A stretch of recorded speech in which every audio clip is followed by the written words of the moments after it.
நம்ம வண்டி எல்லாத்துக்குமே தேர்ட் பார்ட்டி இன்சூரன்ஸ் மட்டும் போட்டால் போதும் அப்படின்னு நம்ம எல்லாருமே நினைக்கிறோம். ஆனால் அது எவ்வளோ பெரிய பிரச்சனையில் போய் முடியும்னு உங்களுக்கு தெரியுமா? தேர்ட் பார்ட்டி இன்சூரன்ஸ் போட்டோம்னா நம்ம போலீஸ்லேருந்து தப்பிக்கலாம். ஆனால் அது நிறைய பிரச்சனை இருக்குது. அதை பற்றி நான் இந்த வீடியோவில் சொல்கிறேன். அதுக்கு முன்னாடி எங்கள் பேஜை ஃபாலோ பண்ணிக்கோங்க. நீங்கள் உங்களோட வண்டிக்கு தேர்ட் பார்ட்டி இன்சூரன்ஸ் மட்டும் போட்டிங்க அப்படின்னா ஒரு ஆக்சிடென்ட் ஆகுது அப்படின்னா ஆப்போசிட் பர்சனுக்கு மட்டும்தான் கவர் ஆகும். உங்களுக்கு எந்த ஒரு கவரேஜுமே வராது.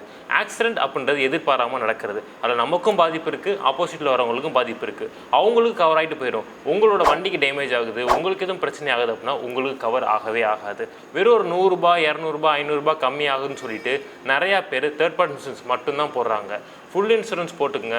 அப்போ தான் உங்களுக்கும் கவர் ஆகும். அது உங்களுக்கும் சேஃப்டி, உங்களோட நம்பி இருக்க உங்கள் ஃபேமிலிக்கும் அது சேஃப்டி.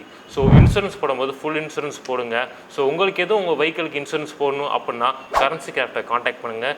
ஒரே ஒரு ஃபோன் கால் பண்ணால் மட்டும் போதும். நீங்கள் தமிழ்நாட்டில் எங்கே இருந்தாலுமே நாங்கள் இன்சூரன்ஸ் பண்ணி தருவோம்.